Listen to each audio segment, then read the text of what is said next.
Hello दोस्तों, स्वागत है आपका शुभम स्टडी स्टूडियोज़ पर। दोस्तों, हम लोगों ने पहले पार्ट पर बात किया था दूरी की और विस्थापन की। चलिए अब हम लोग बात करेंगे मोशन की। बट मोशन से पहले हम लोग जान लेते हैं कि क्या होती है चाल और क्या होता है वेग। तो चाल समझते हैं क्या होता है। चाल समझते हैं हम लोग। पहले स्पीड समझ लेते हैं। सबसे पहले हम लोग ये समझें कि स्पीड क्या होती है स्पीड और क्या होती है वेलोसिटी। उसके बाद हम लोग समझेंगे कि क्या होता है मोशन। ठीक है ना। मोशन समझना था इस पार्ट पे, मगर सबसे पहले हम लोग चाल समझेंगे, उसके बाद हम लोग वेग समझेंगे, उसके बाद हम लोग मोशन समझेंगे। एक एक कॉन्सेप्ट को हम लोग क्लियर करते हुए चलेंगे। तो चलिए बात करते हैं हम लोग चाल की। चाल क्या होता है। चाल बराबर होता है दूरी बटे समय। चाल बराबर क्या होता है, दूरी बटे समय, यानी distance upon time. Distance upon time, distance upon time होता है। चाल बराबर दूरी बटे समय, यानी डिस्टेंस अपॉन टाइम होता है। अगर हम लोग इसकी यूनिट की बात करें, यानी मात्रक की बात करें, तो इसका मात्रक क्या होगा। मात्रक होगा मीटर पर सेकेंड। मात्रक क्या होगा, दूरी का मात्रक मीटर, समय का मात्रक सेकेंड, तो इसका मात्रक क्या होगा, मीटर पर सेकेंड। अगर हम लोग इसकी विमा की बात करें, किसकी बात करें, विमा की बात करें, तो विमा क्या होगी, LT की पावर -1। LT की पावर -1 कैसे होगी, कैसे होगी LT की पावर -1। दूरी की विमा क्या होती है, L होती है। दूरी की विमा क्या होती है, L होती, और समय की विमा क्या होती, T होती। ऊपर लेके जाएंगे तो क्या हो जाएगा, LT की पावर -1। ठीक है ना, समझ में आया, नहीं समझ में आया। अगर इतना भी समझ, ये तो फर्स्ट ईयर की चीज़ है, ये तो फर्स्ट ईयर के बच्चों को पढ़ाई जाती है जो LT की पावर। ये तो विमी विश्लेषण में है, डायमेंशनल एनालिसिस में है। आप कॉम्पिटिटिव की क्लास पढ़ रहे हैं, आपको विमा और मात्रक ये सारा निकालना तो फर्स्ट ईयर की क्लास में पढ़ाया जाता है, उस पे आप सीख सकते हैं। ठीक है ना, इतनी बात समझ में आई ना। चाल बराबर दूरी बटे समय, इसका मात्रक मीटर पर सेकेंड होगा, विमा LT की पावर -1 होगा। हम चाल को और वेग को इसलिए समझा रहे हैं क्योंकि क्वेश्चन में, रेलवे के एग्जाम्स या अन्य जो एग्ज़ाम होगा उसमें जो क्वेश्चन में दिया होगा, वो क्वेश्चन में दिया कैसे होगा, कैसे हम समझेंगे कि चाल है, कैसे समझेंगे कि वेग है। ठीक है ना, तो हम कैसे समझेंगे, एग्जाम्पल में अगर दिया होगा, एग्जाम्पल अगर हम लिखते हैं तो ये क्या क्या कहेगा, ये कहेगा क्वेश्चन क्या कहेगा, क्वेश्चन कहेगा कि कोई वस्तु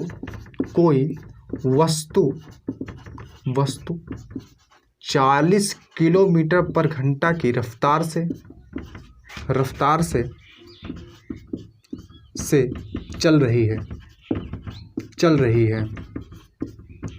अगर ऐसा बोले, कैसा बोले, अगर बोले कि कोई वस्तु है वो 40 किलोमीटर पर घंटा की रफ्तार से चल रही है, सिर्फ इतना बोल दे तो आप समझ जाइए ये चाल है। क्या है, चाल है। बात समझ गई ना। कोई वस्तु 40 किलोमीटर पर घंटा की रफ्तार से चल रही है तो वो क्या है, वो चाल है। जैसे मैं कहता हूँ कि ये एक व्यक्ति है, कोई व्यक्ति है, मैं मान लेता हूँ कि कोई व्यक्ति है, ये व्यक्ति, एक व्यक्ति मान लेता हूँ कि ये क्या है, एक व्यक्ति है। ठीक है ना, ये एक व्यक्ति, बना दे इसको कुछ, चलो ठीक है, समझ में आया ना, व्यक्ति समझ में आ रहा है, और कुछ तो समझ में नहीं आ रहा। ठीक है, डरना मत देख के, ये व्यक्ति ही है। ठीक है ना। हाँ, वैसे ही अपनी ड्राइंग है ना, बहुत अच्छी है, बहुत बढ़िया ड्राइंग है। पहले से भी इतनी अच्छी ड्राइंग थी ना, हंसना मत, आपको बताऊं, ड्राइंग इतनी मेरी अच्छी है कि 50 नंबर के पेपर में, मतलब जब पहले मेरा ड्राइंग का पेपर होता था तो मैं 50 नंबर के पेपर में 6 नंबर पाता था। इतनी ज़्यादा अच्छी ड्राइंग है मेरी। ठीक है ना, तो हंसिएगा मत, और यहाँ पे आप समझ सकते हैं कि 50 नंबर के पेपर में 6 पाता था, इतनी बढ़िया ड्राइंग मेरी है। तो ये आदमी है। ठीक है ना, हम लोग स्पीड को समझते हैं, चाल को समझते हैं। ठीक है ना, और क्या कहेगा कि कोई वस्तु 40 किलोमीटर पर घंटा की रफ्तार से चल रही है। ठीक है ना, तो हम लोग समझेंगे कि ये चाल है। क्या है, चाल है, क्योंकि हम लोगों ने दूरी में और विस्थापन में पढ़ रखा है कि दूरी अगर कहेगा तो नॉर्मली बोल देगा, लेकिन विस्थापन कहेगा तो एक दिशा की ओर जाएगा। ठीक है ना, इसमें कोई दिशा नहीं बोला। ये एक आदमी है जो एक पॉइंट से चलना स्टार्ट करता है, ऐसे से जाता है, ठीक है ना। किधर को जाता है कुछ मालूम नहीं है, बट ये आदमी जो जा रहा है ये 40 किलोमीटर पर आवर की स्पीड से जा रहा है।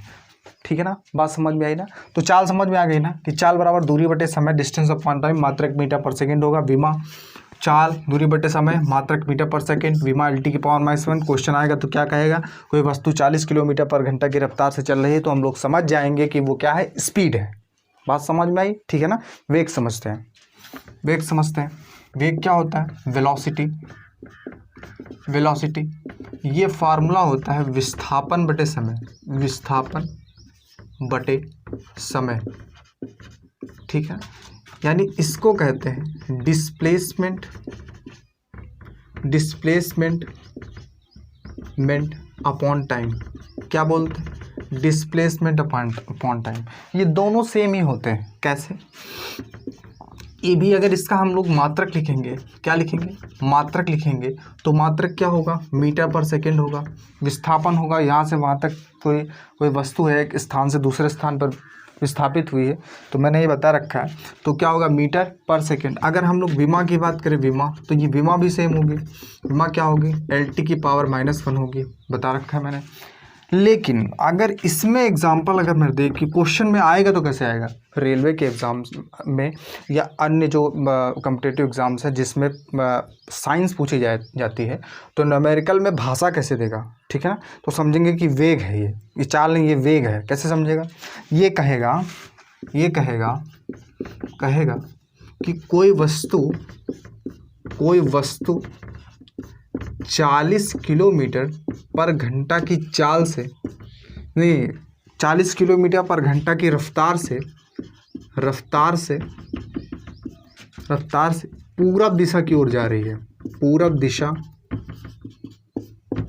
की ओर चल रही है। तो हम लोग क्या समझ जाएंगे, यहाँ क्या दे दिया, दिशा, समझ गए ना। जब दिशा दे दिया तो क्या होगा, वेग होगा। क्या होगा, वेलोसिटी होगी। बात समझ में आई ना। अगर दिशा दी होगी तो हम लोग समझेंगे कि क्या है, वेग है। ठीक है ना, बात समझ में आई ना। हाँ ठीक है, तो वेग विस्थापन बटे समय, मतलब डिस्प्लेसमेंट अपॉन टाइम, मात्रक मीटर पर सेकेंड, विमा LT की पावर -1। क्वेश्चन आएगा, अगर न्यूमेरिकल आएगा तो क्या कहेगा कि कोई वस्तु 40 किलोमीटर पर घंटा की रफ्तार से पूरब दिशा की ओर जा रही है। ठीक है ना, तो हम लोग समझ जाएंगे कि ये वेग है। ठीक है ना, चलिए इसमें इतना हम लोग समझ चुके हैं। चलिए आगे देखते हैं। चलिए अब हम लोग समझते हैं एक समान चाल और असमान चाल। समझते हैं कि एक समान चाल क्या होती है, एक समान चाल तथा असमान चाल। एक समान चाल या असमान चाल, ठीक है। Uniform form and variable velocity, नहीं स्पीड, वेरिएबल स्पीड। क्या समझेंगे, एक समान चाल या असमान चाल।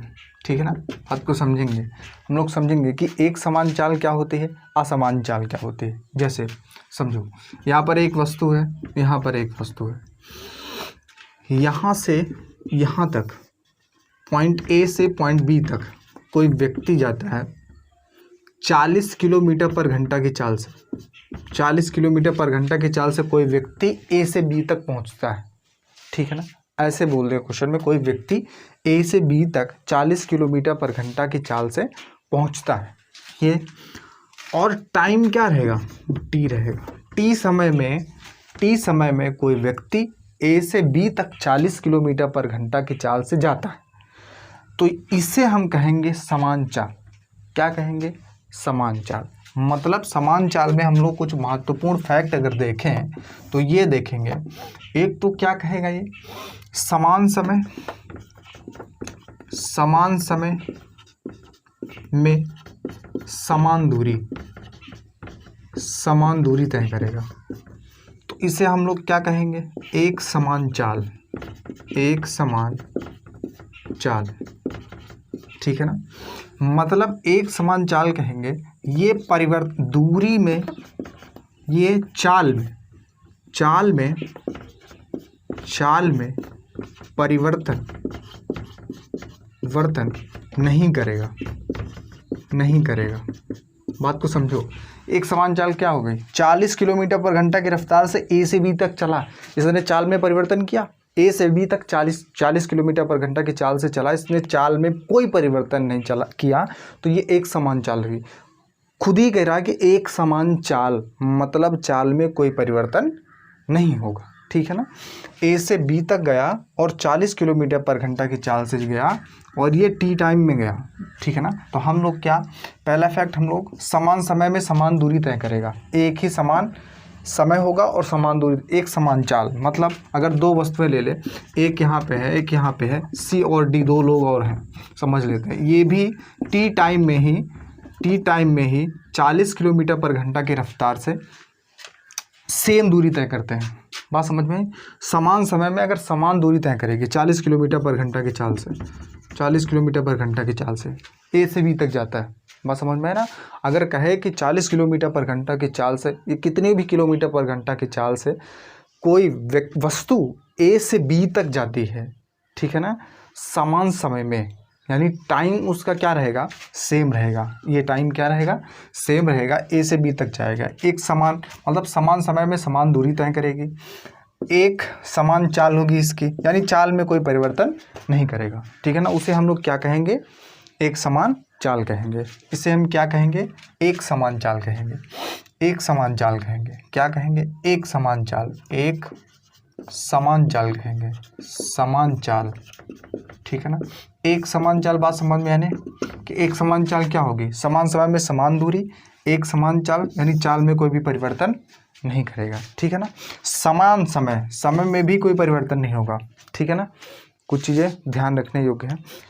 बात करेंगे हम लोग असमान चाल की। किसकी, असमान चाल, आसमान नहीं यार, आसमान के चक्कर में समझ लो आसमान, आसमान ने असमान चाल, असमान चाल क्या, असमान चाल, ठीक है ना। हम लोग असमान चाल मतलब समझने योग्य बात है क्या, कि कोई व्यक्ति है जो ए से बी तक जा रहा है, ए से बी तक गया, ठीक है ना, 40 किलोमीटर पर घंटा की चाल से, ठीक है ना, 40 किलोमीटर पर घंटा की चाल से ए से बी तक गया, 40 किलोमीटर पर घंटा की चाल से ए से बी तक कोई व्यक्ति गया। फिर वही व्यक्ति बी से सी तक गया 60 किलोमीटर पर घंटा की चाल से, 60 किलोमीटर पर घंटा की चाल से गया, चाल में इसने परिवर्तन कर दिया। इसका मतलब हम लोग फैक्ट में अगर देखेंगे तो अगर पहला फैक्ट हम लोग देखें, पहला फैक्ट तो ये टी टाइम में गया, मेरी बात समझो, इसने जो यहाँ से यहाँ तक दूरी तय की ये टी टाइम में तय की, मतलब समान समय है, समान समय, समान समय में भिन्न भिन्न दूरी, समान समय में भिन्न भिन्न दूरी तय करेगा। बात समझ, समान समय में भिन्न भिन्न दूरी तय करेगा, मतलब यहाँ से यहाँ तक गया ये 40 किलोमीटर पर घंटा की चाल से, फिर यहाँ से यहाँ तक गया 60 किलोमीटर पर घंटा की चाल से। इसने दो भिन्न भिन्न दूरियां तय की समान समय में, इसने समान समय में भिन्न भिन्न, टाइम वही था लेकिन इसने दूरी भिन्न भिन्न तय की। पहले 40 किलोमीटर पर घंटा की रफ्तार से यहाँ पहुँचा, ठीक है ना, चाल में परिवर्तन किया, पहले 40 थी उसकी बाद 60 हो गई, इसका मतलब असमान चाल हो गई, चाल समान नहीं है। तो 40 किलोमीटर यहाँ वो सहिताने लगा, सहिताने तो रुक गया, ठीक है ना, बात समझो ना, देहाती भाषा में सहिताने लगा, सहिताने मतलब रुक गया, ठीक है ना, जहाँ पे रुक गया वो, ठीक है व्यक्ति। यहाँ से रुकने के बाद उसने कहा यार समान समय में पहुँचना है, इसलिए उसने रफ्तार को तेज किया, उस तरह से ए से बी से सी तक पहुंचा, ठीक है ना, समान समय में। देखो समान, एक समान चाल मैंने बोला कि समान समय में समान दूरी तय करेगा, समान समय में समान दूरी तय करेगा, मतलब टाइम वही रहेगा और समान दूरी भी तय करेगा, समान दूरी तय करेगा। लेकिन ये क्या करेगा, समान समय में, समय तो समान रहेगा लेकिन समान समय में भिन्न भिन्न दूरी तय करेगा। पहले इतनी दूरी इसने 40 किलोमीटर पर घंटा की रफ्तार से तय की, फिर इतनी दूरी इसने 60 किलोमीटर पर घंटा की रफ्तार से तय की। चाल में परिवर्तन, ये क्या करेगा, ये चाल में परिवर्तन करेगा, चाल में परिवर्तन करेगा, बात समझ में आई ना। ये समान समय से भिन्न भिन्न दूरी तय करेगा, ये चाल में परिवर्तन करेगा, ठीक है ना, बात समझ में आ गई ना। तो हम लोग समझ गए कि एक समान चाल और असमान चाल क्या होता है, यूनिफॉर्म एंड वेरिएबल स्पीड क्या होती है, ये हम लोग समझ गए, ठीक है ना। चलिए अब हम लोग आगे समझते हैं। एक समान वेग और असमान वेग, एक समान वेग, एक समान वेग और असमान वेग,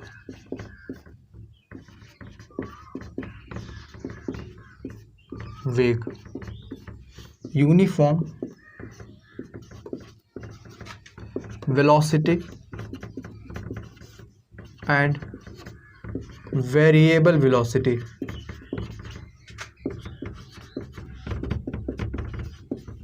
ठीक है ना। Uniform velocity and variable velocity समझते हैं। एक समान वेग और असमान वेग, ठीक है ना, ये दोनों सेम हैं, चाल और वेग ये दोनों सेम ही कंडीशन में है, बट क्या इसमें एक दिशा है, क्या, कैसे। पहली बात करेंगे एक समान वेग की, एक समान वेग की बात करेंगे, एक समान वेग की बात करेंगे। एक समान वेग के का मतलब ये है कि बिंदु ए से बी तक, ये बिंदु ए, ये बिंदु बी, बिंदु ए से बी तक 40 किलोमीटर पर आवर की स्पीड से कोई व्यक्ति ए से बी तक गया, किस दिशा में, पूरब दिशा में, पूरब दिशा में, तो इसे कहेंगे एक समान वेग। और कितने समय में, टी टाइम में, ठीक है ना। एक समान समय में एक दिशा में बिना दिशा परिवर्तन किए एक व्यक्ति ए से बी तक पहुंचा है, इसे कहेंगे एक समान वेग। क्या कहेंगे, एक समान वेग। अगर हम लोग इसके महत्वपूर्ण पॉइंट देखें तो इसमें क्या होगा, समान समय में समान विस्थापन,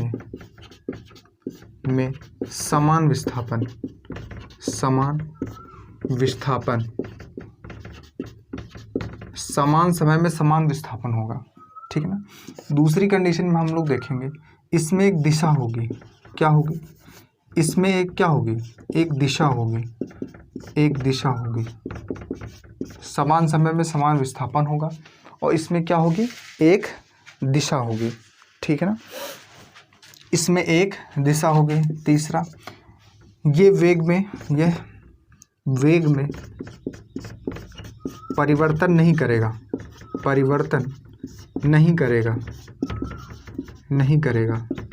कह ही रहा कि समान वेग, तो वेग में परिवर्तन कहाँ से हो जाएगा, ठीक है ना, बात समझ में आई।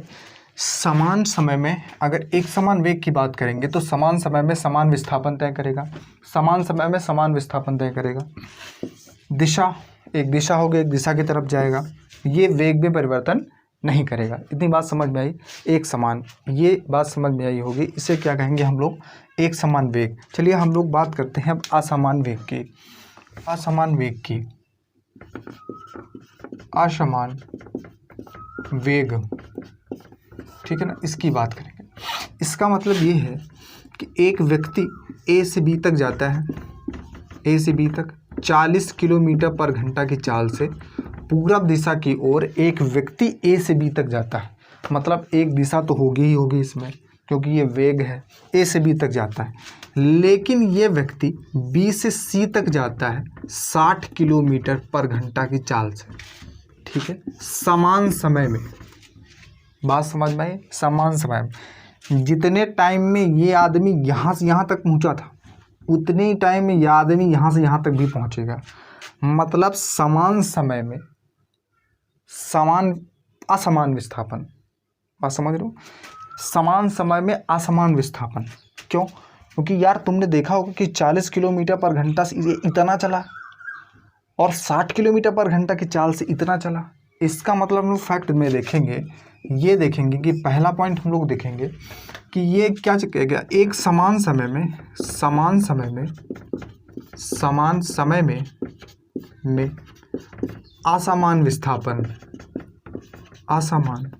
विस्थापन विस्थापन मतलब कितना विस्थापित होगा।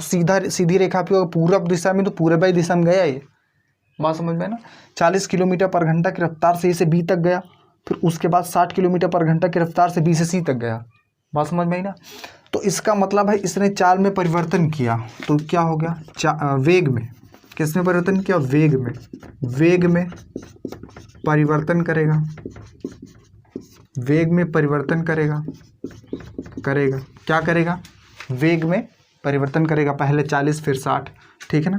समय समान रहेगा, ठीक है ना। की बात करेंगे कि वेग में परिवर्तन कैसे होगा। वेग में परिवर्तन अगर वेग में परिवर्तन की बात करें तो वेग में परिवर्तन कुछ कंडीशन में हो सकता है, जैसे दिशा बदलकर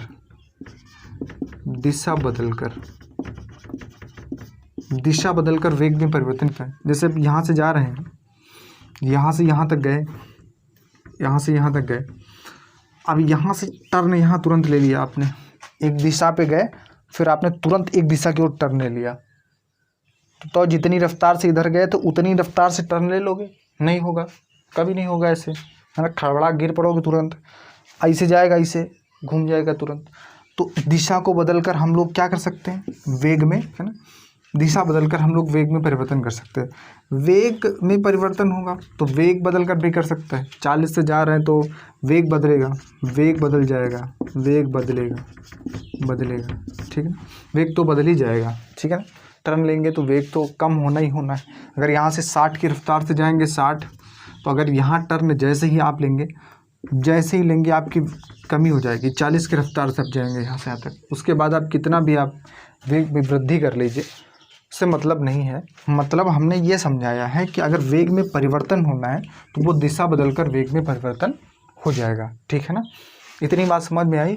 बात हमने क्या समझाई आपको, असमान वेग की। असमान वेग में हम लोग क्या समझे हैं कि एक व्यक्ति ए से बी तक 40 किलोमीटर पर घंटा की रफ्तार से, बी से सी तक 60 किलोमीटर पर घंटा की रफ्तार से इसने अपने वेग में परिवर्तन किया, गया एक ही दिशा में है, ठीक है। इसलिए यहाँ पर एक दिशा होगी, दिशा तो होगी ही क्योंकि ये वेग है। तो एक समान समय में असमान विस्थापन, समय क्या रहेगा, समान रहेगा, बात समझ में आई ना। समान समय में असमान विस्थापन, जितने टाइम में यहाँ से यहाँ तक गया उतनी टाइम में यहाँ से यहाँ तक जाएगा, और विस्थापन असमान है। देखो ये इतना तय किया, ये इतना तय किया, ठीक है ना। वेग में परिवर्तन करेगा 40 फिर 60, ठीक है ना। वेग में परिवर्तन कैसे होगा, दिशा बदलकर या वेग बदलकर, बात समझ में आई ना। दिशा अगर ये नहीं बदला है तो ठीक है, एक ही दिशा में जा रहा है, लेकिन अगर ये दिशा बदलेगा तो इसका वेग में परिवर्तन हो जाएगा, ठीक है ना, तुरंत वेग में परिवर्तन हो जाएगा। इतनी बात समझ में आई ना, ठीक है ना। तो हम लोगों ने क्या uniform velocity and variable velocity, एक समान वेग और असमान वेग सीख लिया। चलिए हम लोग आगे बात करते हैं। चलिए हम लोग बात करते हैं औसत चाल की। औसत चाल क्या होता है, औसत चाल की बात करते हैं। औसत चाल मतलब एवरेज स्पीड,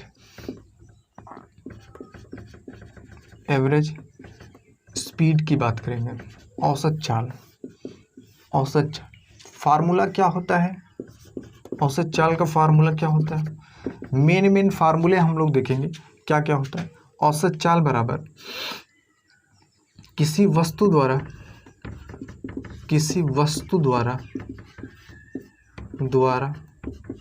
तय कुल दूरी बटे कुल समय, बात समझ में आई। किसी वस्तु द्वारा तय कुल दूरी बटे कुल समय क्या कहलाएगा, औसत चाल, एवरेज स्पीड कहलाएगी। मतलब एग्जाम्पल जैसे क्वेश्चन कह दे तो वस्तु 200 किलोमीटर की दूरी 4 घंटे में तय करती है, तो इसकी औसत चाल बताओ, अभी ये नॉर्मल फार्मूला है, न्यूमेरिकल है, इसके आगे जब हम न्यूमेरिकल कराएंगे और बेहतरीन न्यूमेरिकल हम लोग करेंगे, ठीक है ना। समझाने के लिए कोई वस्तु कह दे कि एक वस्तु 200 किलोमीटर की दूरी 4 घंटे में तय करती है। वस्तु मतलब ट्रेन, बस, रेलगाड़ी, कुछ भी, ठीक है ना। कह देगा कि वस्तु 200 किलोमीटर की दूरी 4 घंटे में तय करती है, तो इसकी औसत चाल बताओ। औसत चाल क्या? कुल दूरी कितनी? अगर हम लोग एवरेज स्पीड निकालेंगे तो कितनी कुल दूरी? 200। कितने तय करती? 4 घंटे में तय करती। डिवाइड कर देंगे तो क्या हो गया? 4 पंचे 20, यानी 50 किलोमीटर पर आवर। ये क्या होगी? एवरेज स्पीड होगी। क्या होगी? Average speed. तो एवरेज स्पीड क्या होगी? किसी वस्तु द्वारा तय कुल दूरी बटे लिया गया कुल समय। मतलब एक स्थान से दूसरे स्थान पर जाने में कितनी दूरी तय की उसने, और उसने उस दूरी को तय करने में कितना समय लिया, डिवाइड कर देंगे, कितना आ जाएगा? 50 किलोमीटर पर आवर यहाँ पे आया। तो ये क्या है? औसत चाल। औसत चाल के और भी बहुत सारे न्यूमेरिकल्स हैं, बट न्यूमेरिकल जब कराएंगे तो हम लोग कराएंगे, बड़े बड़े न्यूमेरिकल्स हम लोग पढ़ेंगे। तो औसत चाल हम लोगों को समझ में आई ना, औसत चाल। चलिए हम लोग समझते हैं कि औसत वेग क्या होता है। औसत वेग समझेंगे हम लोग औसत वेग समझेंगे। वेग मतलब एवरेज वेलोसिटी समझेंगे। एवरेज वेलोसिटी क्या होती है? एवरेज वेलोसिटी, इसका फार्मूला होता है औसत वेग बराबर, औसत वेग इक्वल्स टू क्या होता है? प्रारंभिक चाल, प्रारंभिक वेग प्लस अंतिम वेग अपॉन 2। ये फार्मूला हम लोग पढ़ेंगे। औसत वेग का, एवरेज वेलोसिटी के बारे में हम लोग पढ़ेंगे। तो औसत वेग बराबर क्या होगा? प्रारंभिक वेग प्लस अंतिम वेग बटे 2। ये फार्मूला किसका होगा? औसत वेग का होगा। बट हमको समझना ये पहले है कि प्रारंभिक वेग होता क्या है, अंतिम वेग क्या होता है। तो हम लोग समझेंगे, पहली कंडीशन में हम लोग समझेंगे कि प्रारंभिक वेग क्या होता है, मतलब प्रारंभिक वेग किसे कहते हैं, ठीक है ना। ये तो फार्मूला होता ही होता है, ठीक है ना। औसत वेग बराबर प्रारंभिक वेग प्लस अंतिम वेग बटे 2। लेकिन हम लोग समझेंगे कि प्रारंभिक वेग क्या होता है। इसे इंग्लिश में कहते हैं इनिशियल वेलोसिटी। बात तो समझो, इनिशियल वेलोसिटी क्या होती है, ठीक है ना। जैसे इनिशियल वेलोसिटी क्या होती है, हम लोग इनिशियल वेलोसिटी समझेंगे क्या होता है, कि प्रारंभिक वेग क्या होता है, अंतिम वेग क्या होता है। क्वेश्चन जब हम लोग हल करते हैं, जो फार्मूलाज होते हैं उस पर क्वेश्चन जब न्यूमेरिकल हल करते हैं, तो हम लोग हल करने के दौरान ये नहीं समझ पाते हैं कि कौन सा प्रारंभिक वेग होगा, कौन सा अंतिम वेग होगा। इसलिए हम लोग सबसे पहले समझेंगे कि प्रारंभिक वेग क्या होता है और अंतिम वेग क्या होता है। तो प्रारंभिक वेग यानी हम लोग इनिशियल वेलोसिटी को समझते हैं। सबसे पहले समझते हैं कि इनिशियल वेलोसिटी क्या होती है। इनिशियल वेलोसिटी का मतलब ये है कि कोई वस्तु यहाँ है, कोई ट्रेन यहाँ पर है, वो यहाँ से यहाँ तक आ रही है, यहाँ से यहाँ तक आ रही है, ठीक है ना। यहाँ से यहाँ तक आ रही है। 2 व्यक्ति हैं, मैं 2 व्यक्ति ले लेता हूँ, एक व्यक्ति मैं इधर बना लेता हूँ, ठीक है ना। इन्हीं 2 व्यक्तियों को हम लेंगे, ठीक है। ये वाकई में काफ़ी अच्छे भी लग रहे हैं, ठीक है ना। और एक व्यक्ति मैं इधर खड़ा कर देता हूँ, ठीक है ना। इस व्यक्तियों को खड़ा कर दिया यहाँ पे, इसको मैं आँख वाँख इसकी बना देता हूँ, ठीक है ना। अच्छा लग रहा है ना? हाँ ठीक है। हाँ, अच्छा लगे तो कमेंट करके बताना ये, ठीक है ना, कि कैसा लग रहा है, ठीक है ना। तो ये व्यक्ति, एक व्यक्ति ये है, एक व्यक्ति ए है। ये पॉइंट ए है और ये पॉइंट बी है, ठीक है ना। मान लेते हैं ये पॉइंट बी है और ये पॉइंट क्या है, ए है। हम लोग समझते हैं कि प्रारंभिक वेग क्या होगा। यहाँ पर एक ट्रेन है, यहाँ पर क्या है, एक ट्रेन है, यहाँ पर एक ट्रेन खड़ी है, ठीक है ना। यहाँ पर एक ट्रेन खड़ी है, मतलब इस आदमी के लिए इस ट्रेन का जो वेग होगा, इस ट्रेन का जो प्रारंभिक वेग होगा वो 0 होगा।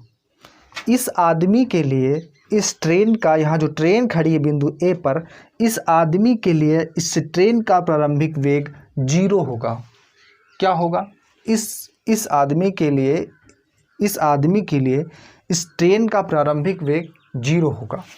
लेकिन इस आदमी के लिए यहाँ से ये ट्रेन चलना स्टार्ट किया और 40 किलोमीटर पर घंटा की रफ्तार से चल रही है, ये आदमी देख रहा है कि ये ट्रेन 40 किलोमीटर पर घंटा की रफ्तार से आ रही है। तो इस आदमी के लिए इस ट्रेन की चाल जो प्रारंभिक वेग होगा वो 40 किलोमीटर पर घंटा होगा। मतलब ये कि अगर आँखों के सामने कोई ट्रेन आ रही है या कोई रेलगाड़ी कोई बस आ रही है, आपके नज़रों के सामने आ रही है, आपने उस ट्रेन को रेलगाड़ी को आते हुए देखा कि ये इतनी स्पीड से आ रही है चाल से, तो आपने उस चाल से उसको आते जिस चाल से उसको आते हुए देखा वो उसका प्रारंभिक वेग होगा। क्या होगा? प्रारंभिक वेग होगा। बात समझ में आई? उसका प्रारंभिक वेग क्या होगा? जिस रेलगाड़ी को आपने अपनी नज़रों के सामने जितने किलोमीटर पर घंटा की रफ्तार से आते हुए देखा है, तो वो रेलगाड़ी की या बस की इनिशियल वेलोसिटी होगी, प्रारंभिक वेग होगा। बात समझ में नहीं? प्रारंभिक वेग। एग्जाम्पल में क्वेश्चन कैसे देगा? क्वेश्चन कैसे देगा? एग्जाम्पल की बात करेंगे तो क्वेश्चन ये देगा कि कोई ट्रेन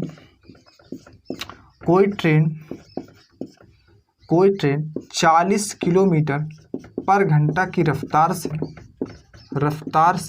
चल रही है,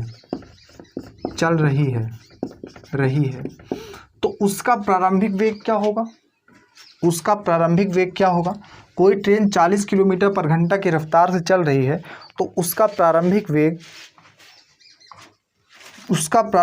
40 होगा।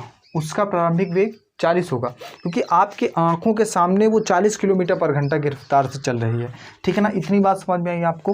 यानी इस व्यक्ति के लिए यहाँ जो ट्रेन खड़ी थी उसका जो प्रारंभिक वेग u था वो 0 था। अच्छा, ठीक है ना? इतनी बात समझ में आई? इतनी बात समझ में आई। लेकिन इस व्यक्ति के लिए इसका जो वेग होगा वो 40 किलोमीटर पर घंटा होगा। इसका मतलब इसने अपनी आंखों के सामने उस ट्रेन को 40 किलोमीटर पर घंटा की रफ्तार से आते हुए देखा है, इसलिए उस ट्रेन का वेग जो होगा वो 40 किलोमीटर पर घंटा होगा। ठीक है ना? अच्छा, समझते हैं हम कि ये ज़ीरो कब होगा। ये हम समझते हैं कि ये 0 कब होगा, किस कंडीशन में? अगर क्वेश्चन ये कहेगा कि एक रेलगाड़ी विरामा से चलना प्रारंभ करती है, चलना प्रारंभ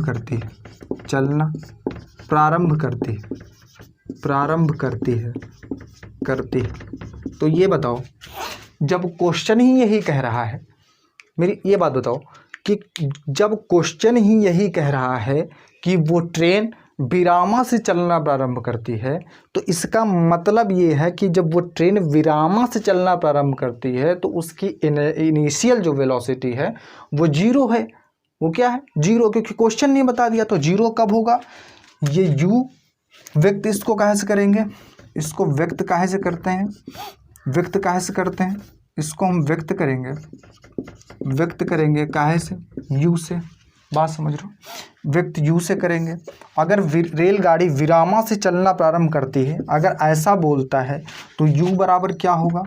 u बराबर 0 होगा। बात समझ में आई? और इसे व्यक्त कहाँ से करेंगे? u से व्यक्त करेंगे। बात समझ में? चलिए समझते हैं कि अंतिम वेग क्या होता है। अंतिम वेग समझते हैं। अंतिम वेग समझते हैं हम लोग। Final velocity. हम लोग फाइनल वेलोसिटी समझते हैं कि क्या होता है फाइनल वेलोसिटी। फाइनल वेलोसिटी को हम लोग समझते हैं, जैसे कोई व्यक्ति है, मैं 2 व्यक्ति ले लेता हूँ, इन्हीं दोनों को लेता हूँ। हाँ, चलो, एक मैं व्यक्ति इधर ले लेता हूँ, ठीक है ना? मैंने ले लिया इधर, ये एक व्यक्ति है, ये पॉइंट A है, ये पॉइंट B है। समझना, ये पॉइंट B पर एक ट्रेन है, ठीक है ना? अंतिम वेग की हम लोग बात करेंगे। यहाँ से एक ट्रेन चलना स्टार्ट होती है, 40 किलोमीटर पर घंटा की रफ्तार से ये ट्रेन आ रही है, ठीक है ना?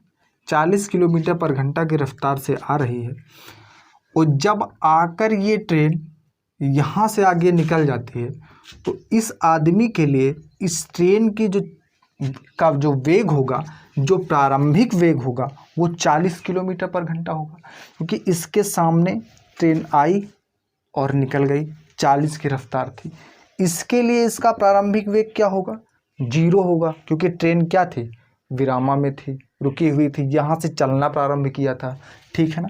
अच्छा, अब आगे हम लोग इसको समझते हैं कि अंतिम चाल क्या होगी। अंतिम चाल का मतलब यहाँ से कोई ट्रेन चली, चलने के बाद यहाँ आई और इस आदमी के सामने ये ट्रेन रुक गई, तो इसकी जो अंतिम चाल होगी वो क्या होगी? 0।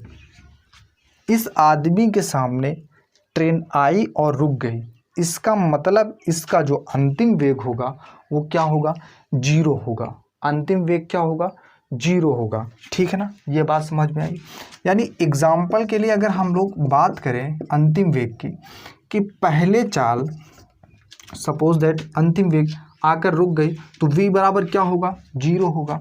लेकिन 0 की कंडीशन में वो अलग है। 0 की कंडीशन हम बताएंगे कि अंतिम वेग 0 कब होगा। ठीक है ना, अंतिम वेग 0 कब होगा। अगर हम लोग अंतिम वेग की बात करें कि अंतिम वेग क्या होगा, मतलब अगर क्वेश्चन में ये कहे कि कोई ट्रेन, क्वेश्चन ऐसे कहे कि कोई ट्रेन, कोई रेलगाड़ी 40 किलोमीटर पर घंटा की चाल से चलती है, के वेग से 40 किलोमीटर पर घंटा के वेग से चलती है, फिर वह 60 किलोमीटर पर घंटा की चाल से 60 किलोमीटर पर घंटा के वेग से चलती है। तो पहले तो किससे चली? 40 से, बाद में किससे चली? 60 से। तो इसका प्रारंभिक कितना था? 40, अंतिम कितना था? 60, क्योंकि पहले तो चली किससे? 40 से। तो प्रारंभिक वेग जो था उसका, अब जैसे देखो 0 कब होगा? 0 कंडीशन ये है कि किसी व्यक्ति, जैसे तुम खड़े हो, तुम्हारे सामने एक ट्रेन आकर रुक गई, ट्रेन आपके सामने आकर ट्रेन रुक जाती, तो ट्रेन आपके सामने आकर रुकी, तो उसका अंतिम वेग क्या होगा? 0 होगा। लेकिन किसी दूसरे आदमी ने उस ट्रेन को आते हुए 40 किलोमीटर पर घंटा की रफ्तार से देखा था, इसलिए उसका प्रारंभिक वेग जो होगा वो 40 किलोमीटर पर घंटा होगा। ठीक है ना। लेकिन अब ट्रेन, क्वेश्चन कहते हैं कि ट्रेन विरामा से चलना प्रारंभ करती है, इसका मतलब वो क्वेश्चन कह ही रहा है कि u बराबर क्या है? 0 है, क्योंकि वो विरामा से चलना प्रारंभ करती है। बात समझ में आई ना? बात समझ में आई? ठीक है ना।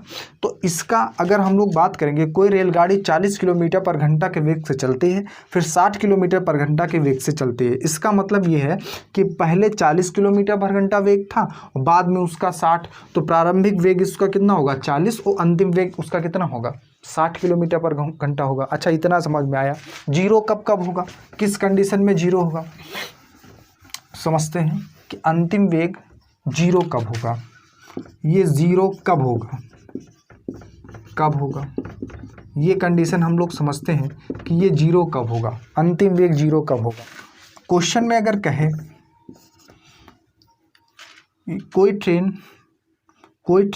कोई रेलगाड़ी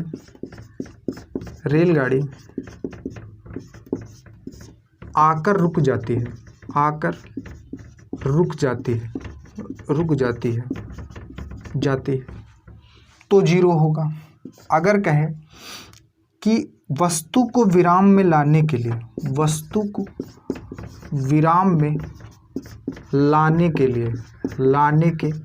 लिए अगर ये कंडीशन बोले कि किसी वस्तु को विराम में लाने के लिए, इसका मतलब वो किसी रफ्तार से आ रही है, उसको विराम में लाना है, मतलब उसका अंतिम वेग 0 करना है। सवाल में अगर ऐसा बोलेगा तो क्या होगा? v बराबर क्या होगा? 0 होगा।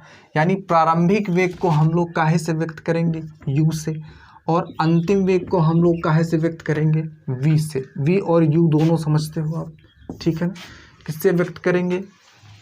u से प्रारंभिक, और अंतिम वेग को काहे से? v से। बात समझ में आई ना। ठीक है ना।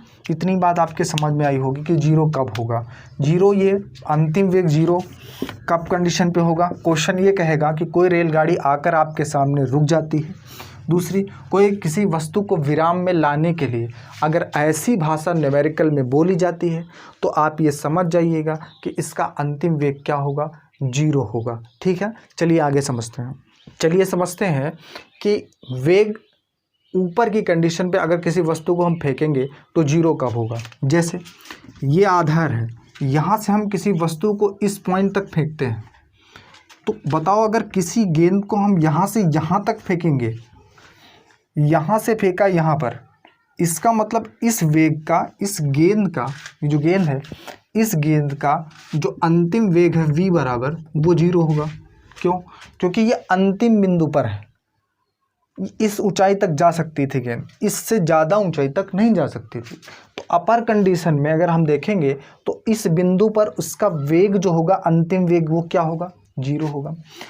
अगर यहाँ से मैं यहाँ पर वो वस्तु आ रही है नीचे, अगर यहाँ पर उसे कोई देख लेगा तो उसका जो प्रारंभिक वेग होगा वो जितना इस गेंद का वेग होगा वो क्या होगा, प्रारंभिक वेग होगा। अगर इसका अधिकतम वेग क्या होगा, इस पॉइंट से, इस नीचे वाले पॉइंट से थोड़ा ऊपर, जस्ट थोड़ा ऊपर, कितना ऊपर, थोड़ा ऊपर, थोड़ा ऊपर, इसका वेग क्या होगा, इसका वेग अधिकतम होगा। क्या होगा, अधिकतम होगा। ठीक है, ये पूछा गया है। ठीक है ना, इसको याद रखना। ये रेलवे में पूछा गया है एक बार कि किसी वस्तु को ऊपर की ओर फेंका जाता है, वो वस्तु पुनः नीचे आती है तो उसका वेग अधिकतम कब होगा। अधिकतम कब होगा, ज़मीन पर आने पर, ज़मीन से थोड़ा ऊपर उसका वेग अधिकतम होगा, उसका वेग अधिकतम होगा। उसका वेग न्यूनतम कब होगा, जब ज़मीन के यहाँ नीचे आ जाएगी, v बराबर जीरो हो जाएगा। बात समझ में, ज़मीन में नीचे गिर गया तो वेग जीरो हो गया ना। अंतिम बिंदु पर पहुँचेगा तो v बराबर क्या होगा, जीरो होगा। इससे ऊपर जा ही नहीं रहा है तो वेग जीरो। ठीक है ना भाई, ये कंडीशन आपको समझ में आई। इसका वेग अधिकतम क्या होगा, ज़मीन से हल्का सा ऊपर, थोड़ा ऊपर इसका वेग क्या होगा, सबसे अधिकतम होगा, सर्वाधिक होगा, सबसे ज़्यादा अधिकतम होगा इस वाले बिंदु पर। ठीक है ना, ज़मीन पर गिरने से थोड़ा ऊपर इसका वेग क्या होगा, अधिकतम होगा। तो क्वेश्चन कहेगा एक वस्तु 40 किलोमीटर पर घंटा के वेग से चलना प्रारंभ करती है। एक वस्तु या ट्रेन कह लो 40 किलोमीटर पर घंटा की चाल से चलना प्रारंभ करती है। तो प्रारंभ लिखा ही तो है, तो प्रारंभिक चाल ये होगी, चलना प्रारंभ करती है। पुनः के वेग से, पुनः वेग 20 किलोमीटर पर घंटा, वेग में 20 किलोमीटर, वेग में क्या कहेगा कि वेग में 20 किलोमीटर पर घंटा की वृद्धि करती है। तो वस्तु का औसत वेग बताओ, औसत वेग बताओ, ऐसा बोलेगा। तो मेरी बात सुनो, डाटा गिवन की बात करें, इसकी बात करें तो ये बताओ u कितना है, 40 किलोमीटर पर घंटा। लेकिन उसने क्या किया, वेग में 20 किलोमीटर पर घंटा की वृद्धि कर दी। मतलब पहले 40 से जाता रहा, बढ़ा दी, कितना, वेग में 20 किलोमीटर पर घंटा की वृद्धि कर दिया। तो अब कितने से चल रहा है वो, 60 से। तो मतलब पहले 40 से चला, लेकिन अब चल कितना रहा, 60 से। तो उसका अंतिम वेग क्या होगा, 60 किलोमीटर पर घंटा। कह रहा है कि इसका औसत वेग बताओ। तो औसत वेग का फार्मूला क्या होता है, वेलोसिटी क्या होगी, प्रारंभिक वेग u प्लस v/2 होगा। तो अब बताओ u कितना, 40 और प्लस ये कितना, 60/2 इज इक्वल्स टू यहाँ कितना होगा, 100/2 इक्वल्स टू कितना, 50 किलोमीटर पर घंटा। ये क्या होगा, एवरेज वेलोसिटी होगी। बात समझ में आई? एवरेज वेलोसिटी समझ में आई? बात समझ में आया कि एक वस्तु 40 किलोमीटर पर घंटा की चाल से चलना प्रारंभ करती है, पुनः वेग 20 किलोमीटर पर घंटा की वृद्धि करती है, तो वस्तु का औसत वेग बताओ। यूं 40 प्रारंभ में चलना, 20 की वृद्धि हुई तो अंतिम वेग उसका कितना हो गया, बढ़ा दिया ना, पहले 40 चल रहा था, 20 और बढ़ा दिया किलोमीटर पर घंटा तो 60 हो गया। अब उसका अंतिम वेग कितना हो गया, 60 किलोमीटर पर घंटा। तो एवरेज स्पीड प्रारंभिक चाल अंतिम चाल बटे 2, तो कितना हो जाएगा 60 40 100 100 बटे 2, 50 किलोमीटर पर घंटा। आई होप आपको ये वीडियो पसंद आई होगी, आपको ये जो जितना मैंने बताया ये पसंद आया होगा। अब अगले वीडियो में हम लोग बात करेंगे सर्कुलर मोशन की। सर्कुलर मोशन को हम लोग ढंग से पढ़ेंगे, उसके सारे फार्मूला हम लोग डिस्कस करेंगे, ठीक है ना। और न्यूमेरिकल की हम लोग सीरीज़ बहुत जल्द लाएंगे। जब इस चैप्टर समाप्त हो जाएगा तो हम लोग न्यूमेरिकल करेंगे, इसके बाद क्या करेंगे, न्यूमेरिकल करेंगे, ठीक है ना। तो चलिए मिलते हैं नेक्स्ट वीडियो में। जय हिंद।